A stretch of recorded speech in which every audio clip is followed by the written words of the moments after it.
The saying goes, a dog is a man's best friend. And a dog spelled backwards is God. So I would bet that a dog god is man's best friendly god. For Anubis, this is certainly the case.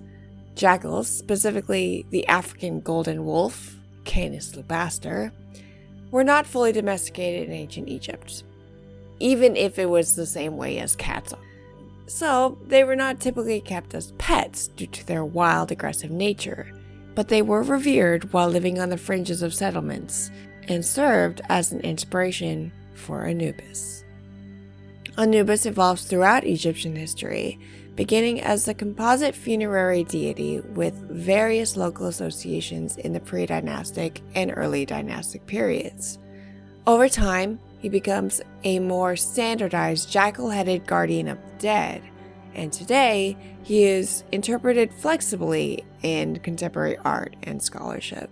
Throughout these periods, depictions of Anubis reflect changes in ideas about the afterlife, burial practices, and state ideology. Early artworks are locally based and connected to Osirian themes, eventually giving way to more uniform, royal marginal images during the New Kingdom and late period. In modern times, Anubis has been reimagined in broader mythic and symbolic roles. Summarizing Anubis is challenging because scholars often disagree on whether he was a distinct deity or a derivative or a merged form of Osiris and Anput, and really on how to even interpret artifacts from the pre-dynastic period. My name's Renee. You're listening to Detours in Archaeology, and this is Anubis, the mummy's best friend. What we know in general is that, like many gods that we have explored, the name Anubis is the Greek form of the deity's name. In ancient Egypt, he was known as Inpu, Yinpu, or Anpu. Translations and pronunciation vary. But in ancient Egyptian, the name means a royal child, deriving from the roots inp, inip, inup, meaning to decay. He held titles such as Lord of the Sacred Land, He who is upon his sacred mountain, Ruler of the 9 bows, the dog who has swallowed millions, Master of secrets, He who is in the place of embalming, and Foremost of the divine booth. Additionally, he was called First or Foremost of the Westerners, a reference to his role as King of the Dead, since Westerners was the Egyptian term for souls in the afterlife, located in the west toward the sunset. And I know what you're thinking, but that was Osiris's job. Sorry, you sounded much smarter than that. But even after Osiris became associated with this role, representing eternal justice, Anubis retained the title Foremost of Westerners. During the Old Kingdom, the typical way to write his name in hieroglyphs involved the sound signs INPW, followed by a jackal symbol over the HTP sign, which is an Egyptian word that roughly translates to be satisfied or to be at peace. A new format featuring the jackal on a tall stand emerged during the late Old Kingdom and became widespread. The Canopic Anup, something like that, and the Akkadian translation Anapa may have influenced the name of Anubis, but we're not completely sure.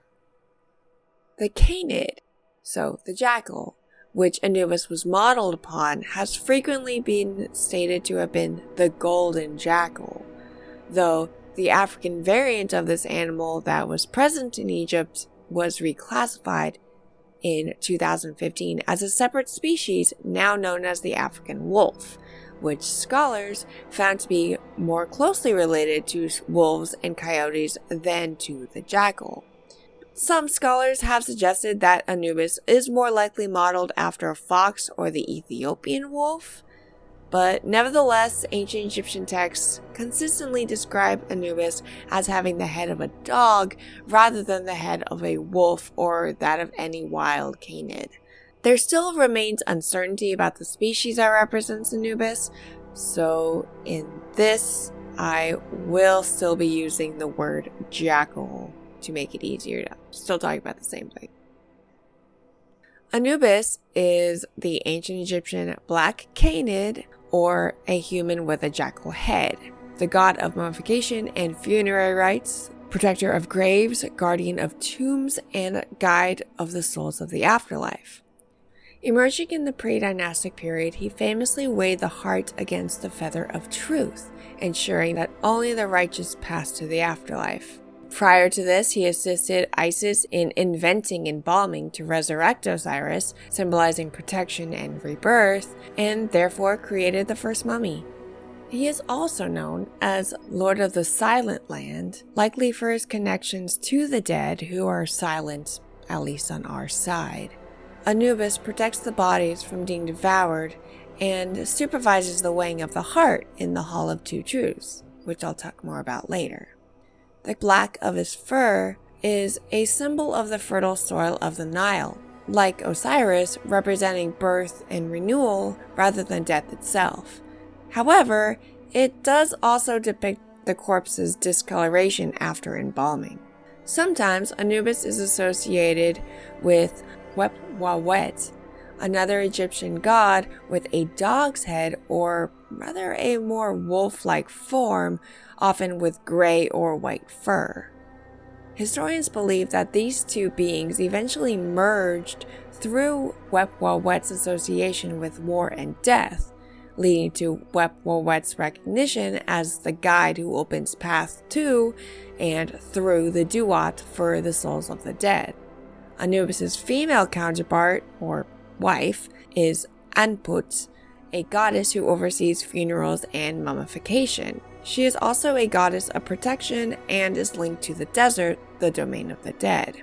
His daughter is the goddess Kabekhet, who in the pyramid text is described as a serpent, don't ask me how that happened, that refreshes and purifies the pharaoh and any human soul while they're going through the embalming process.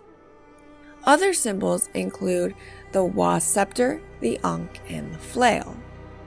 The Wa scepter is an ad-shaped tool used in the opening of the mouth ritual, which was extremely important during mummification to enable the deceased to speak in the afterlife. The ritual was explicitly needed in the weighing of the heart ceremony to answer the 42 gods' questions. The Ankh, like all the other gods, is held to symbolize eternal life. The flail could be associated with the herding of souls to the afterlife. I have no direct evidence for this, but kings have historically held the flail to symbolize their authority and control over their people. Additionally, some sort of dog has been known for the past 10,000 years, possibly since the Neolithic Revolution, and could have been used for a herder of animals. Another symbol associated with Anubis was the Jimmy-wit or Inuit fetish, named for his role in embalming. Funerary contexts often depicted Anubis caring for the deceased mummy or sitting atop a tomb to offer protection. During the New Kingdom, tomb seals also depicted Anubis sitting atop the 9 bows, symbolizing his control over Egypt's enemies, which is what the bows actually symbolize, foreigners. While initially the primary god of the dead, as we will discuss more later, by the Middle Kingdom, this role was largely taken over by Osiris, leaving Anubis as the overseer of mummification and the guardian of the deceased. His backstory changed as well. In earlier times, Anubis was considered the son of Ra and Hassat, who was associated with Hathor. However, after becoming part of the Osiris myth, he was viewed as the son of Osiris and his sister-in-law, Nephthys. Contrary to popular belief, especially when it comes to questions on the internet or in movies and TV shows like Stargate SG-1 and The Mummy Returns, Anubis was a protector, not an evil god. Not an alien either, obviously. His pointed ears and long tail sometimes lead people to think that he is a cat or that he has demonic attributes, but his true form is either canid or jackal more specifically. Today, Anubis remains an important figure in popular culture, frequently appearing in movies, books, TV, video games, all set in Egyptian mythology. Like many Egyptian deities, Anubis has assumed different roles in various contexts. Depicted as the protector of graves as early as the First Dynasty, circa 3100 to 2890 BCE, Anubis was also an embalmer. By the Middle Kingdom, 2055 to 1650 BCE, he was largely replaced by Osiris in his role as Lord of the Underworld.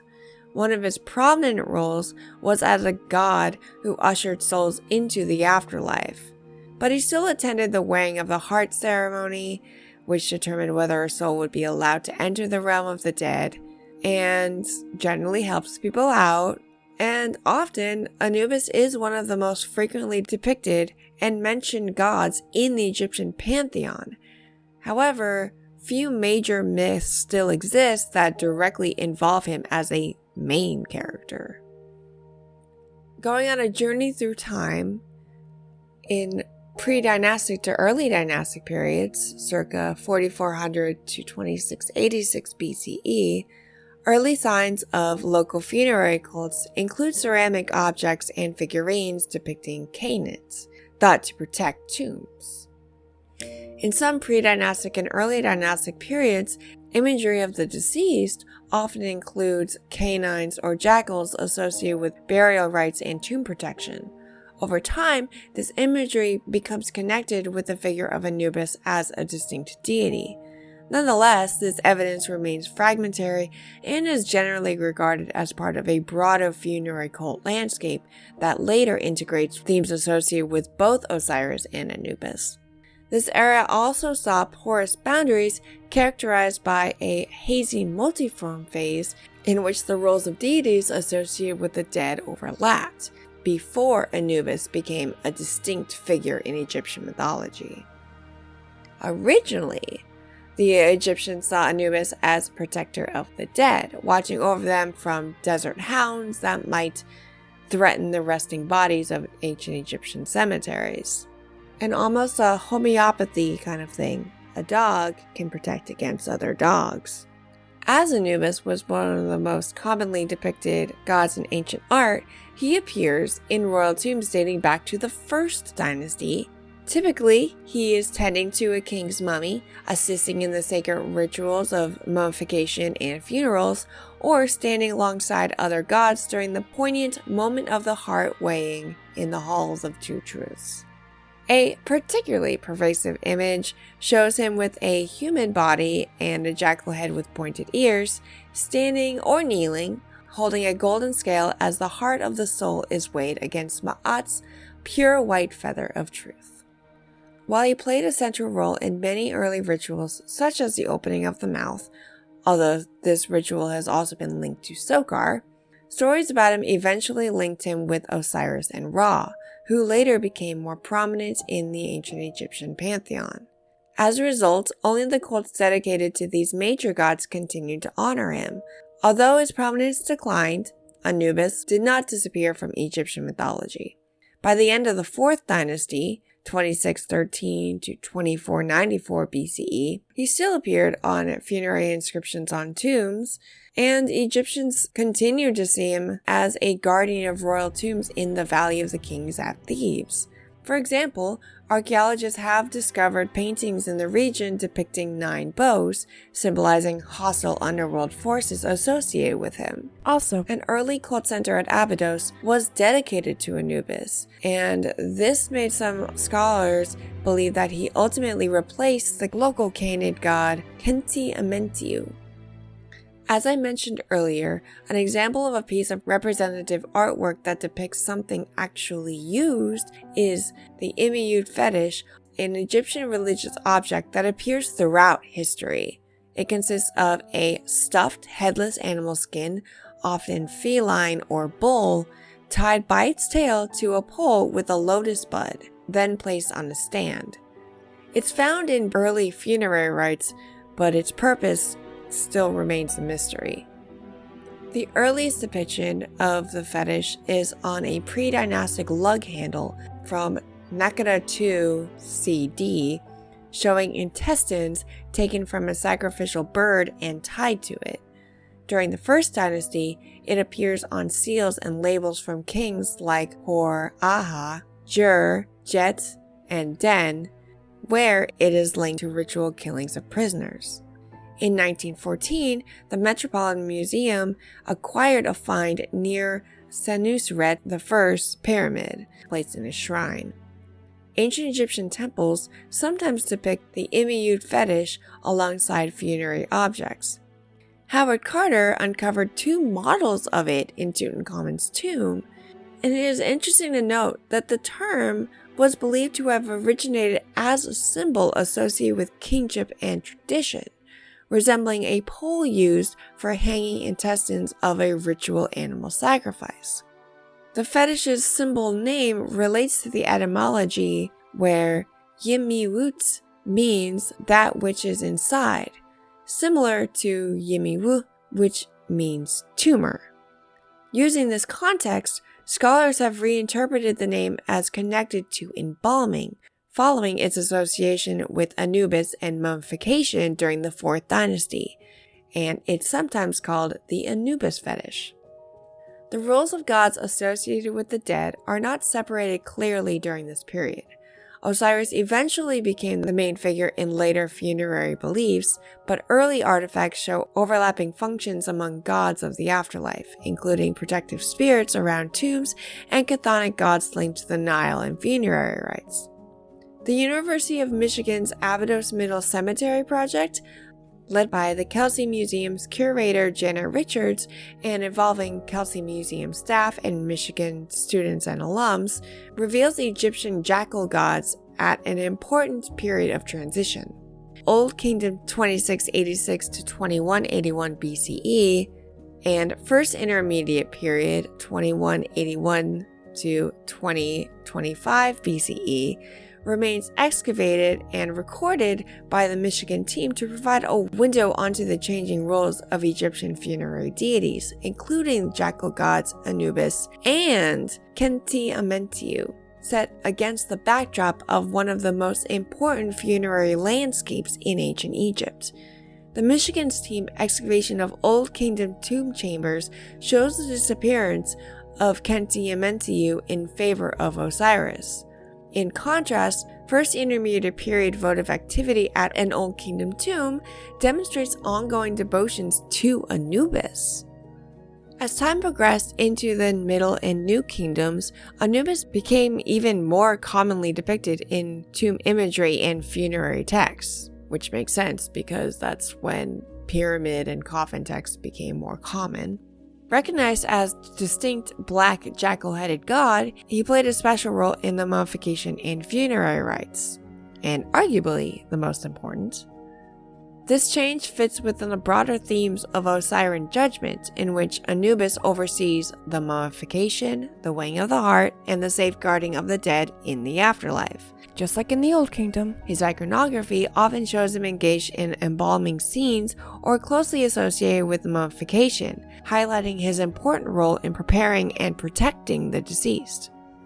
Throughout textual evidence and temple imagery, Anubis is often associated with the sacred cained precincts near tombs, complementing the more prominent Osiris figure. The focus on Anubis's protective and embalming roles continues into the New Kingdom, highlighting his importance as a mortuary deity guiding the soul's journey after death. However, scholars continue to debate whether Anubis remains a strictly subordinate to Osiris in power and ritual duties, or if he shares an equally significant role in the afterlife. A rare depiction of him in fully human form was found at a chapel dedicated to Ramses II, or Ramses the Great, at Abydos, dating from the 19th dynasty in the New Kingdom.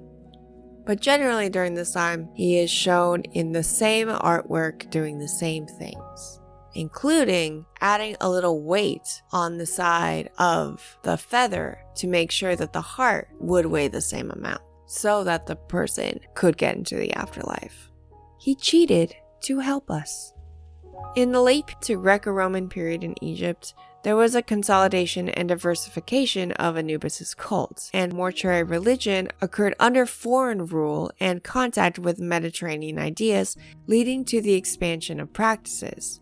Meanwhile, syncretism continued, with core functions such as embalming and protection remaining central, though they took on broader symbolic meanings associated with the underworld. During the late period into the Greco-Roman era, Anubis remains a well-loved figure in funerary art and inscriptions. At the same time, the mythic landscape blooms with a greater diversity. The reorganization and expansion of mortuary religion under foreign influences, along with the renewed connections to Mediterranean religious ideas, create opportunities for reinterpretations and richer iconography. Throughout this era, images of Anubis continue to appear on coffins, temple reliefs, and inside tomb chambers. They maintain their traditional role in protection and embalming, but also sometimes take on broader symbolic meanings related to the underworld and the judgment of the dead. Material culture from this period shows the jackal-headed deity near the mummified body, highlighting Anubis' comforting role as a guardian and guide in the afterlife. Just think of how petting a dog or a cat is really soothing. Maybe it's the same kind of idea. In the late period and Greco-Roman art, stylistic features often mix with those of other funerary and underworld deities, reflecting Egypt's extensive cultural exchanges during foreign rule. But this fusion does not diminish Anubis' fundamental importance, but rather introduces a more diverse and further elements to funerary iconography, deepening our understanding of ancient beliefs. Hybrid features show how engaging with Greek and Roman ideas helped develop new ways of worship. Even though there were stylistic changes in sarcophagi and hypogeia, so just underground tombs and different chambers and niches, Anubis' role as a guide and protector stayed consistent. During the Hellenistic and Roman eras, there was a mixture of Egyptian, Greek, and Roman religious beliefs all smashed together. But Anubis remained a prominent figure in funerary art, even though local cults began to display unique hybrid features and diverse worship practices. His frequent depiction on sarcophagi and within underground tombs underscores his enduring role in guiding and safeguarding the spirits of the dead, even as the prominence of other deities fluctuated with the changing political regimes. An example of his depiction is the funerary chart of Anubis and Osiris, a textile from the 2nd century CE Roman-occupied Egypt, now housed in the Pushkin State Museum of Fine Arts in Moscow. It demonstrates at least partial cultural syncretism, merging traditional Egyptian religious beliefs with Roman social identity without even significantly altering Anubis' appearance. The shroud depicts the deceased at its center, dressed in a Roman-style toga to highlight their high status within the empire. He is flanked by Anubis and Osiris, Lord of the Afterlife. This artwork combines different religious elements.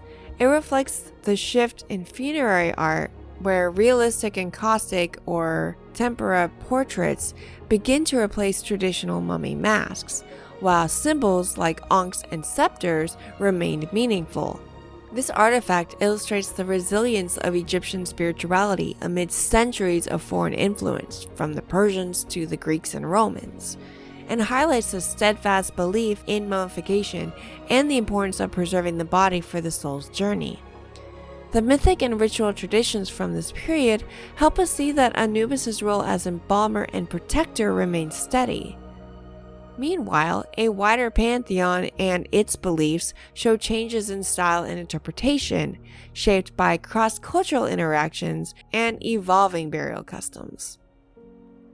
What is so special about Anubis is that he was often syncretized with a single Greek and Roman god, combining them into a single figure, Anubis, before being reinterpreted in medieval and modern contexts. While he was talked about in the same context, the underworld, as Hades and Pluto, that syncretism fell to Osiris instead as Lord of the Underworld. The name Anubis is from a small number of inscriptions and literary references, mainly from the Roman period. Plutarch describes the name as referring to Anubis in his role in the underworld. At the same time, Porphyry characterizes Anubis as a composite, so he'd be half Greek, merging with Hermes and Mercury. This combined deity held Hermes' staff, the caduceus with two snakes, which symbolized his shared role as a psychopomp, guiding souls to the afterlife, and possessing the power to overcome the difficulty of passing through certain barriers, as a Herm. And he is sometimes depicted wearing Roman-style robes, to just ease that transition even more. As Greek and Roman culture spread, Anubis was adapted to suit their religious ideas.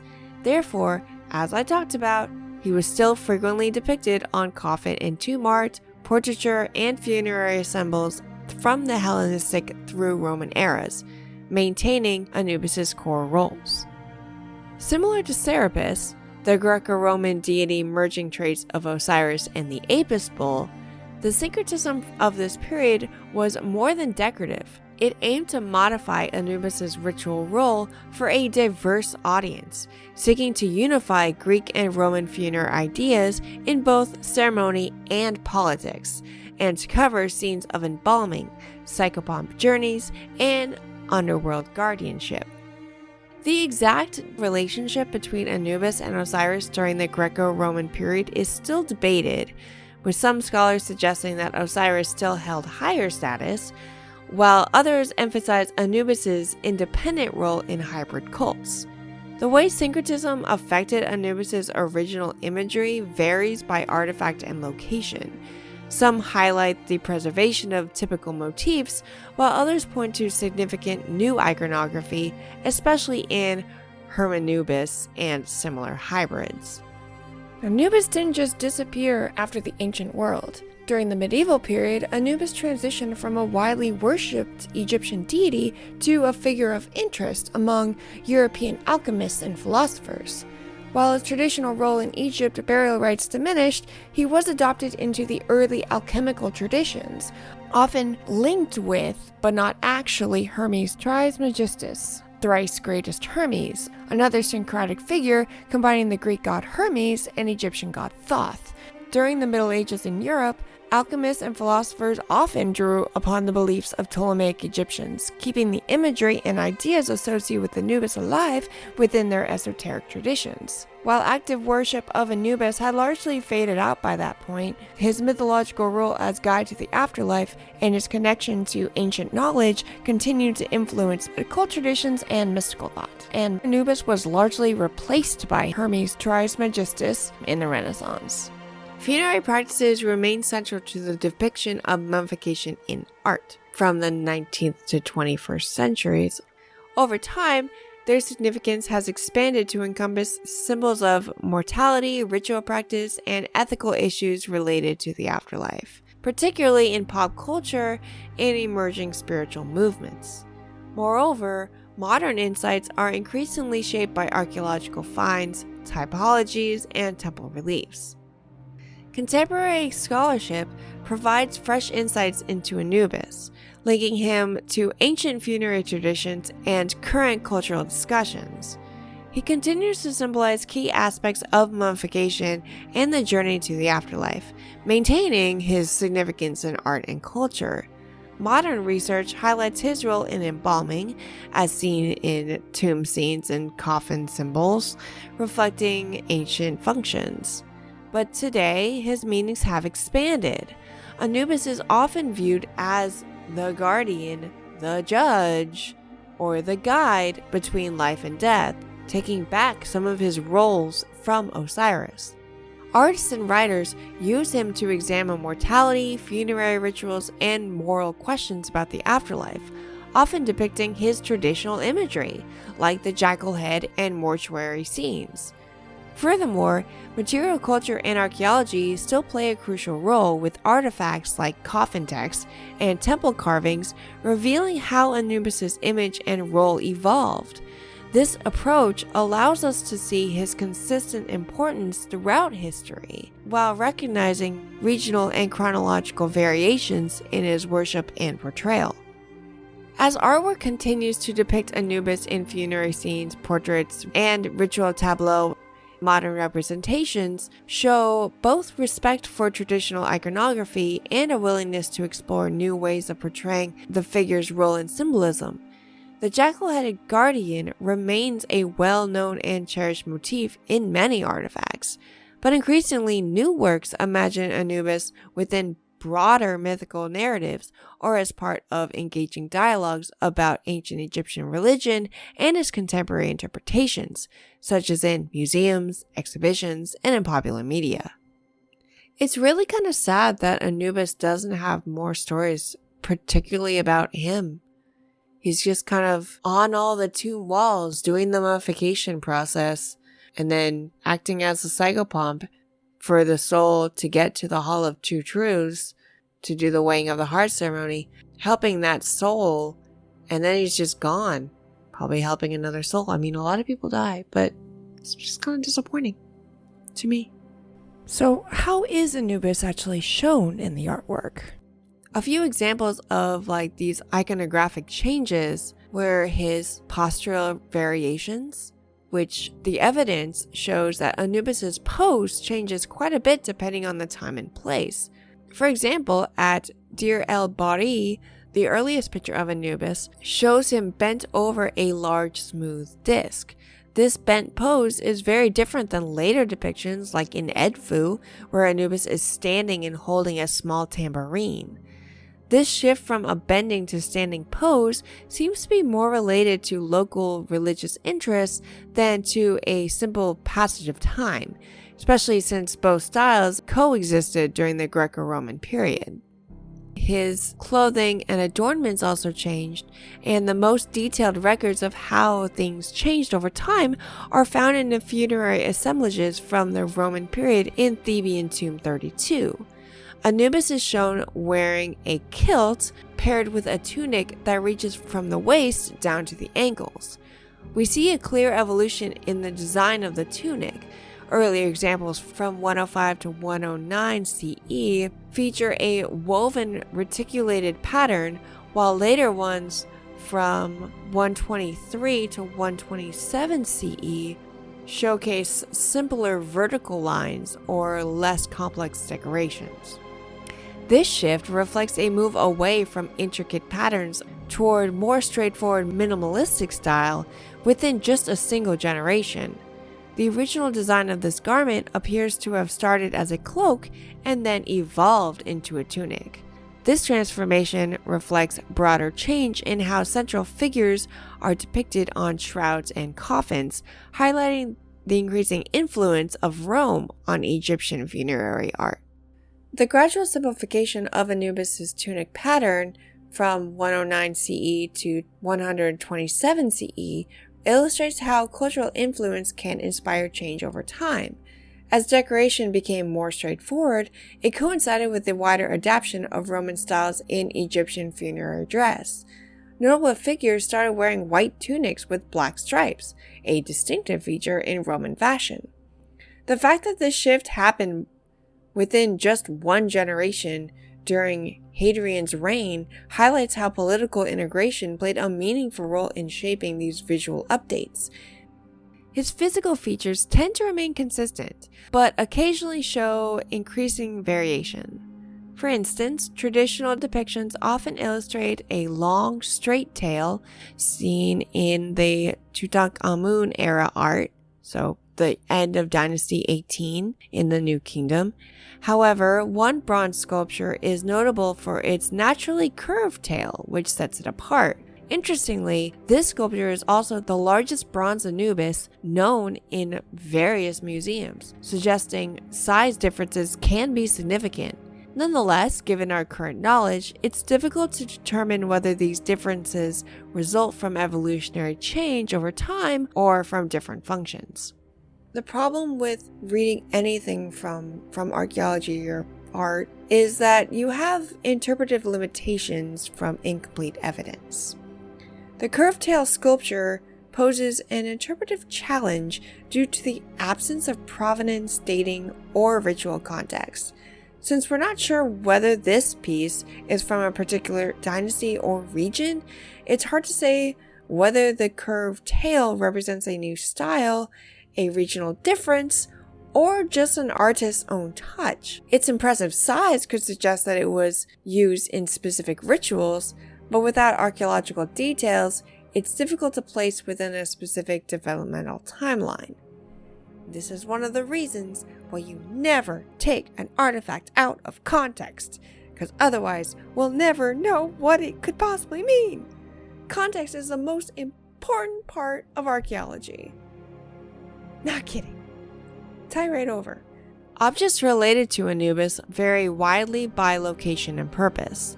In birth scenes, which he is also known for, Anubis is depicted with the large smooth disc like at Del al-Bahri, but at Edfu, this disc becomes a clearly identified tambourine that Anubis strikes to please Hathor and Isis. The tambourine at Edfu is notably smaller than the Deir el-Bahri disc and is held by a standing rather than the bending figure, which I mentioned earlier. The prominence of Hathor and the spiritual importance of music in her cult might help to explain the local differences at Edfu and Deir el-Medina. This regional variation reflects a unique iconographic tradition, yet it aligns with typical depictions of tambourine players. The context in which Anubis appears in rituals shows a variety of roles rather than a simple evolutionary development. The earliest recorded scenes depict Anubis participating in both divine birth ceremonies associated with Hatshepsut. This tradition of birth scenes lasted for over 1,000 years, reappearing with the Mamisi of Nectanebo I at Dendra, and later becoming a common feature in Greco-Roman birth houses at Edfu, Philae, and in the Temple of Augustus at Dendra, kind of keeping him prominent throughout a person's life. The context in which Anubis appears in rituals shows a variety of roles rather than a simple evolutionary development. The earliest recorded scenes depict Anubis participating in divine birth ceremonies associated with the process of labor, protecting it, preventing miscarriage, and its pain and its relief. This tradition of birth scenes lasted for over 1,000 years, reappearing in the Mamisi of Nectanebo I at Dendra, and later becoming a common feature in the Greco-Roman birth houses at Edfu, Philae, and the Temple of Augustus, also at Dendra.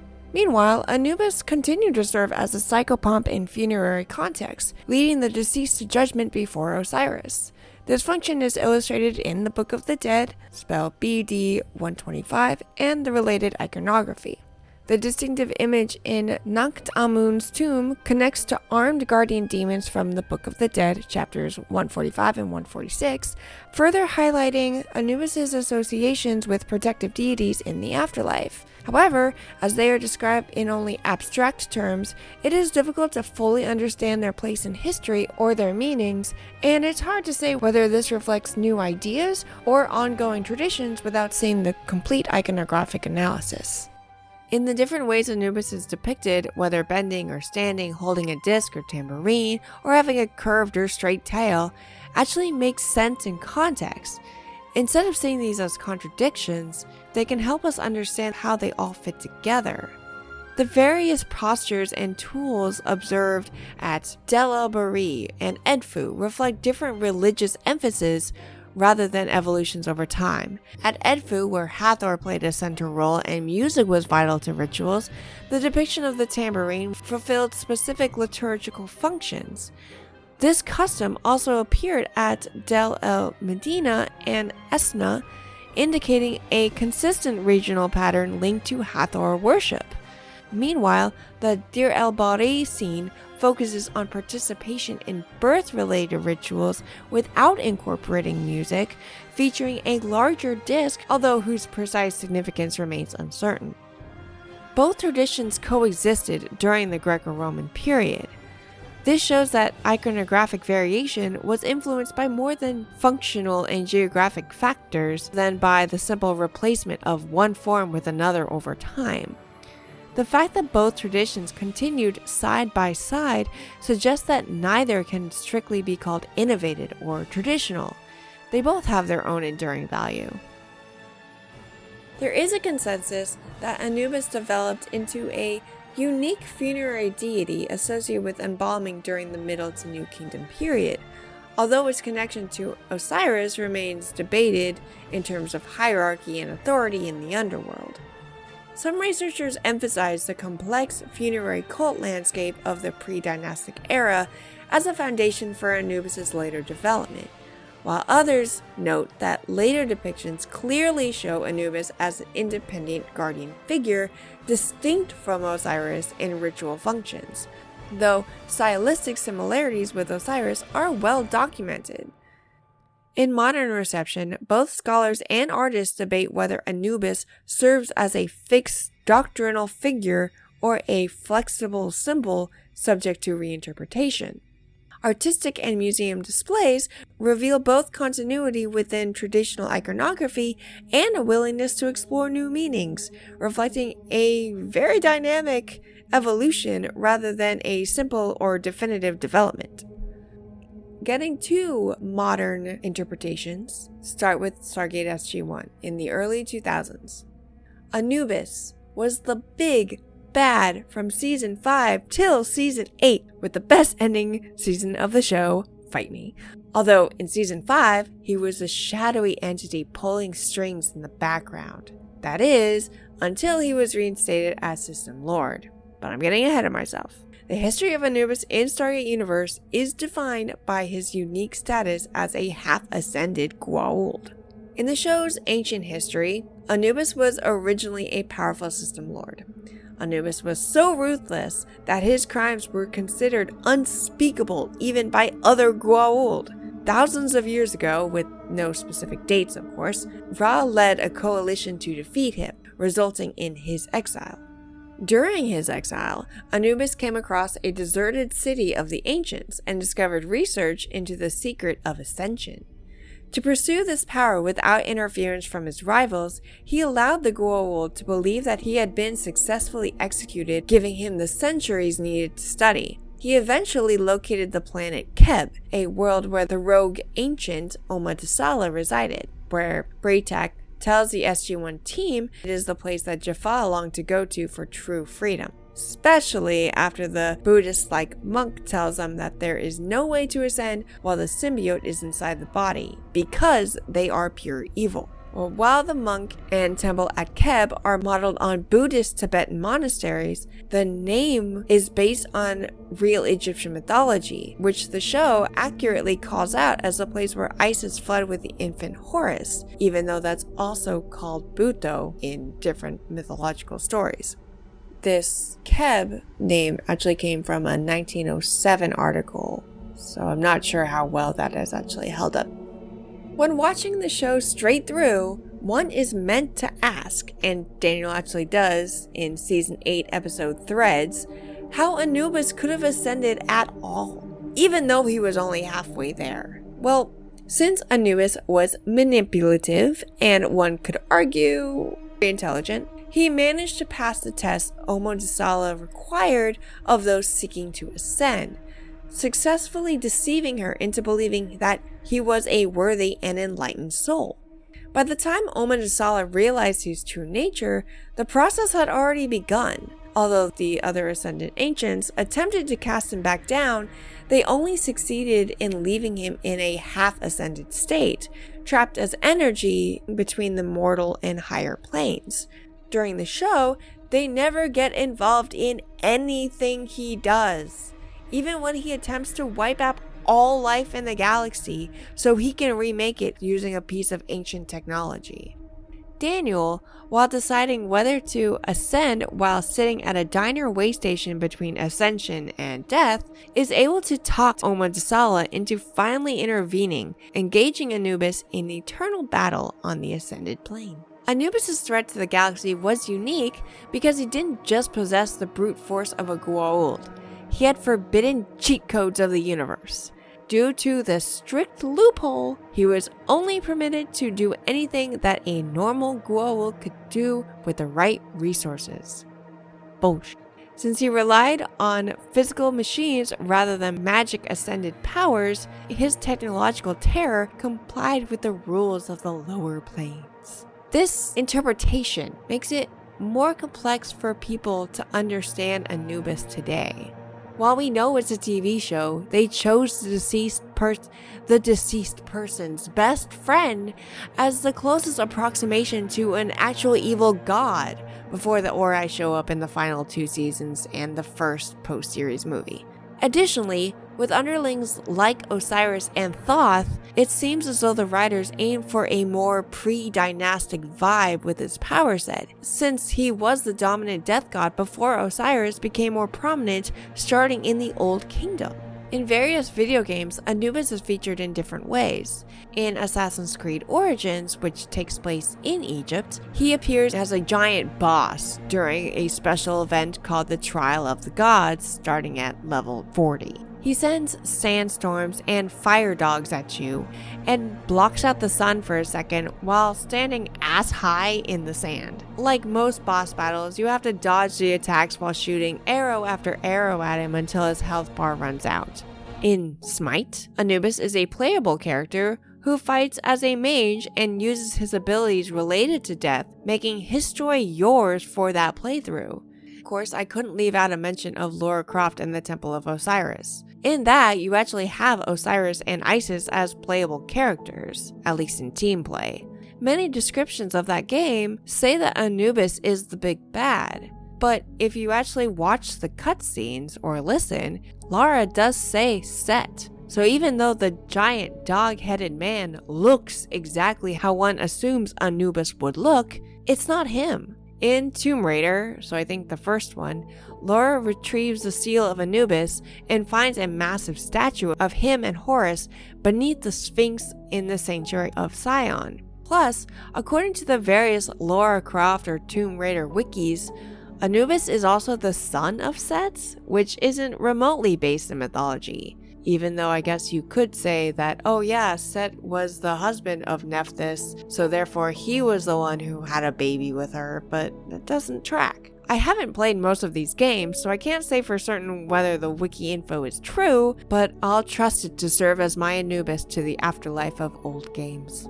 And of course he still appears in other movies and TV. In the opening sequence of The Mummy Returns in 2001, the Scorpion King lost the battle at Thebes 5,000 years ago, 3067 BCE is what is on screen, and almost dies after the rest of his men while walking home through the desert.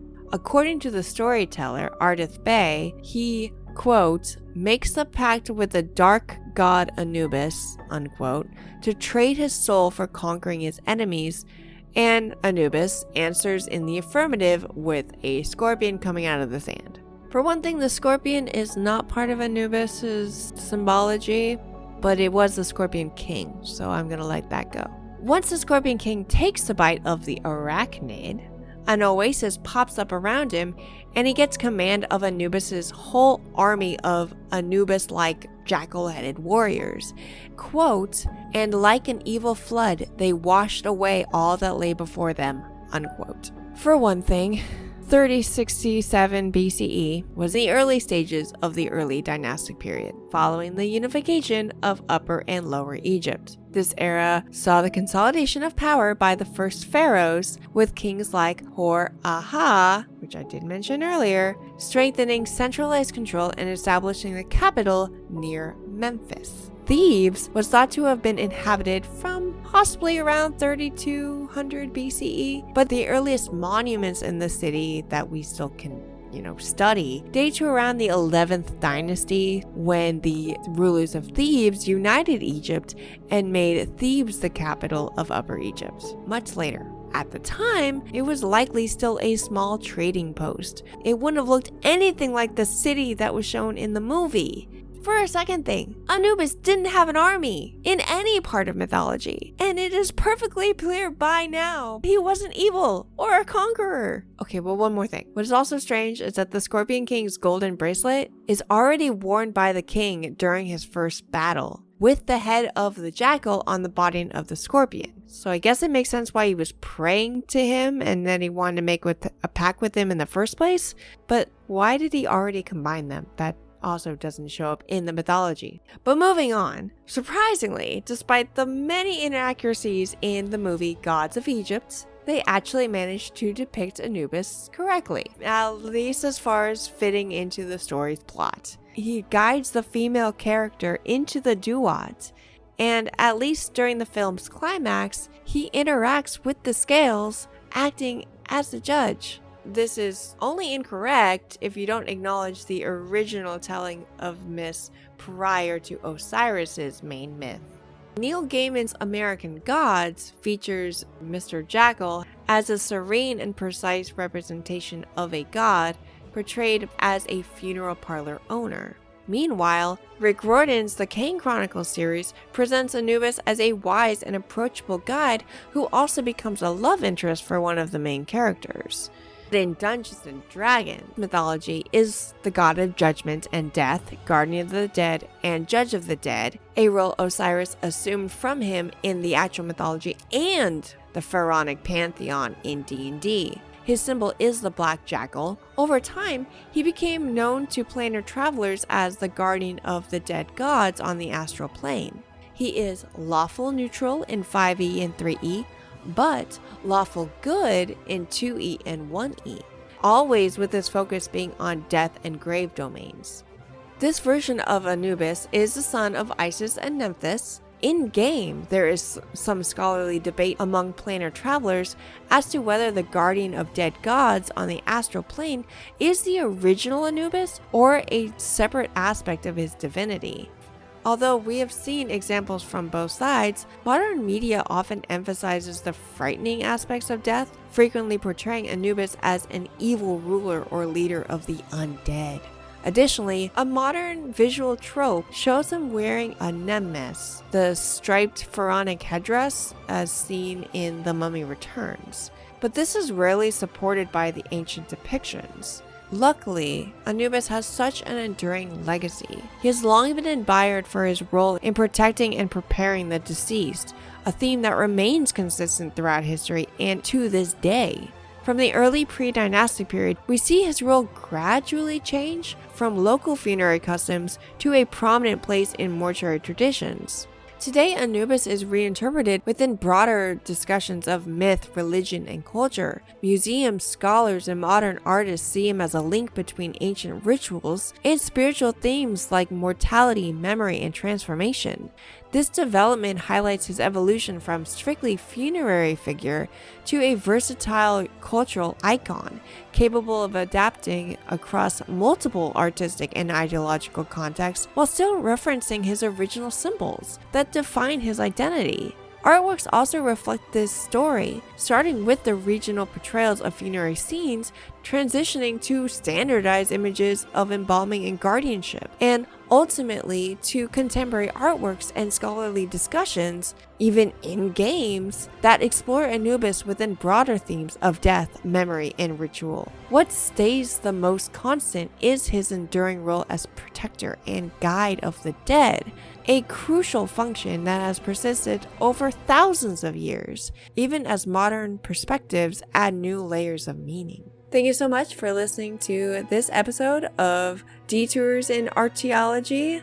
Anubis. It would be amazing if anyone listening could subscribe to my podcast, to like this episode and all other episodes that they listen to rate and review it, leave a comment, and to share it with everyone you know. That is the way to get my podcast to different ears, and I really want to expand this and grow this into a whole community. Head over to the website to read about and follow along with the text of this document. See all the beautiful images that I included with it and the references at the end for all my citations. I have a store on Printify. I'm also in the process of making a lot of different bone art, and I want to deal more with getting that out there to the public. I really appreciate you dealing with my lack of being able to pronounce things. If you have any comments, corrections, or questions, I encourage you to email me at detoursandarchaeology@gmail.com. You can comment directly on this podcast. You can go to my website at detoursandarchaeology.com and hit the contact button to contact me that way. Or you can follow me on any of my Blue Sky account on my Instagram. All the music comes from Scott Buckley, who can be found at scottbuckley.com.au, from interestingfacts.com, and this one is by Michael Nordine. It is about canned food predating the can opener, and this plays into my job quite a bit. On January 5th, 1858, Ezra J. Warner of Connecticut invented the can opener. Frenchman Nicolas Appert had developed the canning process in the early 1800s in response to a 12,000 franc prize the French government offered to anyone who could come up with a practical method of preserving food for Napoleon's army. Appert devised a process for sterilizing food by half-cooking it, storing it in glass bottles, and immersing the bottles in boiling water. He then claimed the award in 1810. Later in the same year, Englishman Peter Durand received the first patent for preserving food in actual tin cans, which is to say, the canned food predates the can opener by nearly half a century. Before Warner's invention, the can opener, the cans were opened with a hammer and chisel, a far more time-consuming approach than the gadgets we're used to. Warner's tool, employed by soldiers during the Civil War, wasn't a perfect replacement. However, it used a series of blades to puncture and then saw off the top of the can, leaving a dangerously jagged edge. As for the hand crank can opener most commonly used today, that wasn't invented until 1925. There are lots of different cans out there in the field that we have to find a way to date. One of the easier ways to do this, or at least a way to say this is an old can, is to see whether it was opened with a can opener or another tool. Other tools include a knife, where you just stab it 2 or 3 times, making a triangle cut, and then they can peel it back and dump everything out, which is one of the oldest ways. You also have a church key puncture wound, which is more of a common way that we are used to seeing it today, where you have kind of a knife-like thing, but it can make the triangle itself rather than having to jam your knife in it twice. The other one is the one downfall to the hand crank can opener is that while it could be old, you can't tell definitively because the lid is gone. If it's really jagged, then maybe it was made with this kind of tool, but you can't know for sure. But generally, anything older than 75 years would be considered an isolate or a series of artifacts together which make up a site. But you have to know more about the region, the history, the whole context to actually make that determination whether it's historically viable. Other artifacts help, like bottles. Next time, my episode will be the pseudo Art Nouveau because it evolved in so many different places, but I'm going to be talking about ancient Art Nouveau styles, which isn't Art Nouveau, obviously, and Art Nouveau in Portugal and in other places as well. Until then, stay curious, stay inspired, and keep taking those detours. Thanks.